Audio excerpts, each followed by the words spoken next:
Well, I'm back.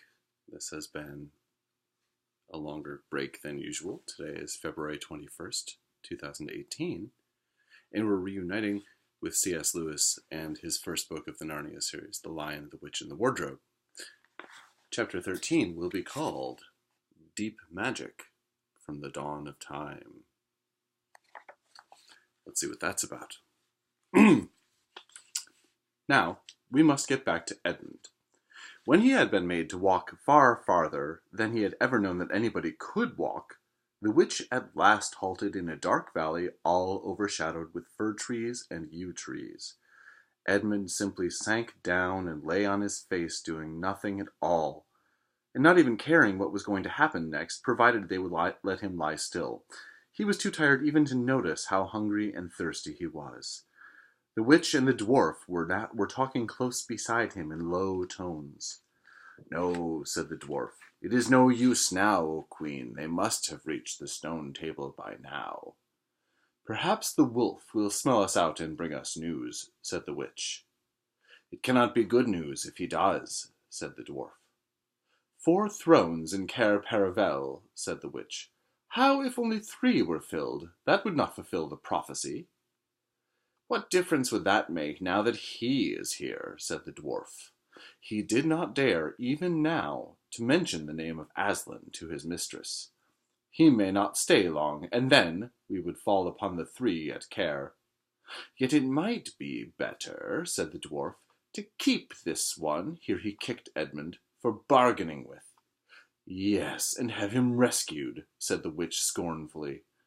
"Then," said the dwarf, "we had better do what we have to do at once."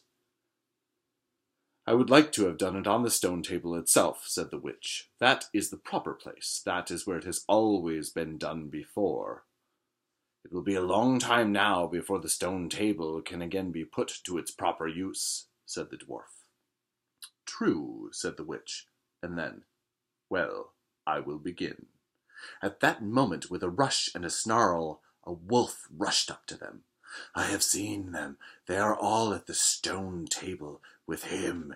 They have killed my captain, Maugrim. I was hidden in the thickets and saw it all. One of the sons of Adam killed him. Fly, fly!" "No," said the witch. "There need be no flying. Go quickly. Summon all our people to meet me here as speedily as they can. Call out the giants and the werewolves and the spirits of those trees who are on our side. Call the ghouls and the bogles, the ogres and the minotaurs. Call the cruels, the hags, the spectres, and the people of the toadstools. We will fight. What? Have I not still my wand? Will not their ranks turn into stone even as they come on? Be off quickly. I have a little thing to finish here while you are away." The great beast bowed its head, turned, and galloped away. "Now," said she, "we have no table. Let me see. We had better put it against the trunk of a tree." Edmund found himself being roughly forced to his feet. Then the dwarf set him with his back against a tree and bound him fast. He saw the witch take off her outer mantle. Her arms were bare underneath it and terribly white. Because they were so very white, he could see them, but he could not see much else. It was so dark in this valley under the dark trees. "Prepare the victim," said the witch, and the dwarf undid Edmund's collar and folded back his shirt at the neck. Then he took Edmund's hair and pulled his head so that he had to raise his chin. After that, Edmund heard a strange noise. Whiz, whiz, whiz. For a moment he couldn't think what it was. Then he realized it was the sound of a knife being sharpened. At that very moment he heard loud shouts from every direction, a drumming of hoofs and a beating of wings, a scream from the witch, confusion all round him. And then he found he was being untied. Strong arms were round him, and he heard big, kind voices saying things like, "Let him lie down, give him some wine. Drink this, steady now, you'll be all right in a minute." Then he heard the voices of people who were not talking to him, but to one another, and they were saying things like, "Who's got the witch? I thought you had her. I didn't see her after I knocked the knife out of her hand. I was after the dwarf. Do you mean to say she's escaped?" A chap can't mind everything at once. What's that? Oh, sorry, it's only an old stump. But just at this point, Edmund went off in a dead faint. It's a picture of a counterattack.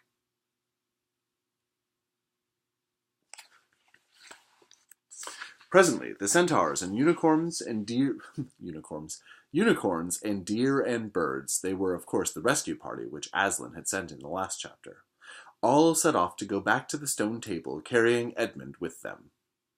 But if they could have seen what happened in that valley after they had gone, I think they might have been surprised. It was perfectly still, and presently the moon grew bright. If you had been there, you would have seen the moonlight shining on an old tree stump, and on a fair-sized boulder. But if you had gone on looking, you would have gradually begun to think that there was something odd about both the stump and the boulder. And next, you would have thought that the stump did look really remarkably like a fat little man crouching on the ground. And if you had watched long enough, you would have seen the stump walk across to the boulder, and the boulder sit up and begin talking to the stump, for in reality the stump and the boulder were simply the witch and the dwarf. For it was part of her magic that she could make things look like what they aren't, and she had the presence of mind to do so at the very moment when the knife was knocked out of her hand. She had kept hold of her wand, so it had been kept safe too. When the other children woke up next morning, they had been sleeping on piles of cushions in the pavilion. The first thing they heard from Mrs. Beaver was that their brother had been rescued and brought into camp late last night, and was at that moment with Aslan. As soon as they had breakfasted, they all went out, and there they saw Aslan and Edmund walking together in the dewy grass, apart from the rest of the court. There is no need to tell you, and no one has ever heard, what Aslan was saying, but it was a conversation which Edmund never forgot. As the others drew nearer, Aslan turned to meet them, bringing Edmund with him. "Here is your brother," he said, "and there is no need to talk to him about what is past." Edmund shook hands with each of the others and said to each of them in turn, "I'm sorry." And everyone said, "That's all right." And then everyone wanted very hard to say something which would make it quite clear that they were all friends with him again, something ordinary and natural, and of course no one could think of anything in the world to say. But before they had time to really feel awkward, one of the leopards approached Aslan and said, "Sire, there is a messenger from the enemy who craves audience." "Let him approach," said Aslan. The leopard went away and soon returned leading the witch's dwarf. "What is your message, son of earth?" asked Aslan. "The Queen of Narnia and Empress of the Lone Islands desires a safe conduct to come and speak with you," said the dwarf, "on a matter which is as much to your advantage as to hers." "Queen of Narnia, indeed," said Mr. Beaver. "Of all the Peace, Beaver," said Aslan. "All names will soon be restored to their proper owners. In the meantime, we will not dispute about them. Tell your mistress, son of earth, that I grant her safe conduct on condition that she leaves her wand behind her at that great oak." This was agreed to, and two leopards went back with the dwarf to see that the conditions were properly carried out. "But supposing she turns the two leopards into stone," whispered Lucy to Peter. I think the same idea had occurred to the leopards themselves. At any rate, as they walked off, their fur was all standing up on their backs, and their tails were bristling, like a cat's when it sees a strange dog. "It'll be all right," whispered Peter in reply. "He wouldn't send them if it weren't." A few minutes later, the witch herself walked out onto the top of the hill and came straight across and stood before Aslan. The three children who had not seen her before felt shudders running up down their backs at the sight of her face, and there were low growls among all the animals present. Though it was bright sunlight, everyone suddenly felt cold. The only two people present who seemed to be quite at their ease were Aslan and the witch herself. It was the oddest thing to see those two faces, the golden face and the dead white face, so close together. Not that the witch looked Aslan exactly in his eyes. Mrs. Beaver particularly noticed this. "You have a traitor there, Aslan," said the witch. Of course, everyone present knew that she meant Edmund. But Edmund had got past thinking about himself after all he'd been through and after the talk he'd had that morning.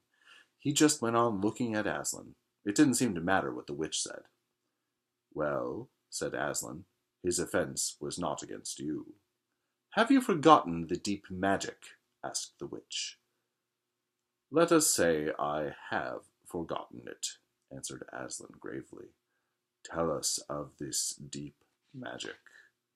"Tell you?" said the witch, her voice growing suddenly shriller. "Tell you what is written on that very table of stone which stands beside us? Tell you what is written in letters deep as a spear is long on the firestones on the secret hill?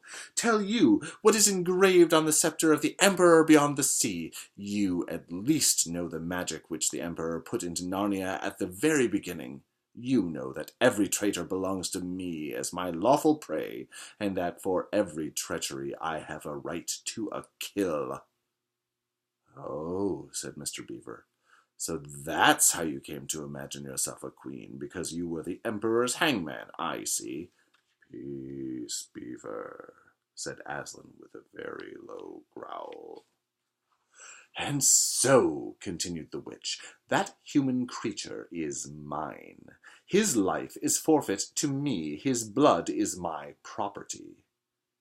"Come and take it, then," said the bull with the man's head in a great bellowing voice.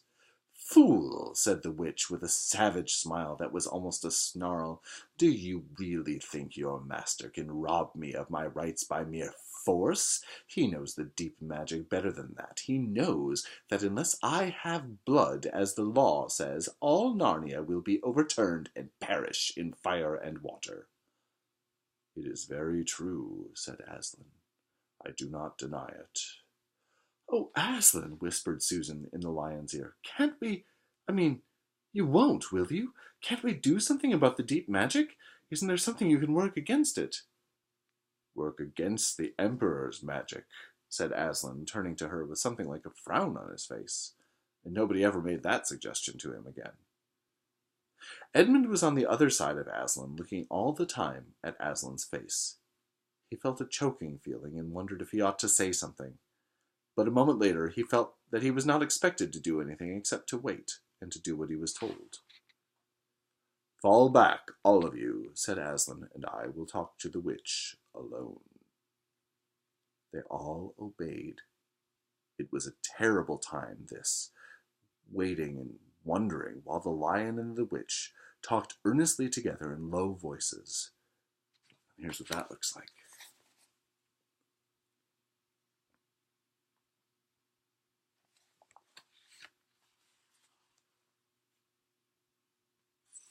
Lucy said, "Oh, Edmund," and began to cry. Peter stood with his back to the others, looking out at the distant sea. The beavers stood holding each other's paws, with their heads bowed. The centaurs stamped uneasily with their hoofs. But everyone became perfectly still in the end, so that you noticed even small sounds like a bumblebee flying past, or the birds in the forest down below them, or the wind rustling the leaves. And still the talk between Aslan and the White Witch went on. At last they heard Aslan's voice. "You can all come back," he said. "I have settled the matter. She has renounced the claim on your brother's blood." And all over the hill there was a noise as if everyone had been holding their breath and had now begun breathing again, and then a murmur of talk. The witch was just turning away with a look of fierce joy on her face when she stopped and said, "But how do I know this promise will be kept?" "Arr!" roared Aslan, half rising from his throne, and his great mouth opened wider and wider, and the roar grew louder and louder, and the witch, after staring for a moment with her lips wide apart, picked up her skirts and fairly ran for her life. That is the end of chapter 13. Chapter 14 will be called, I don't know if I should say it. Chapter 14 will be called The Triumph of the Witch.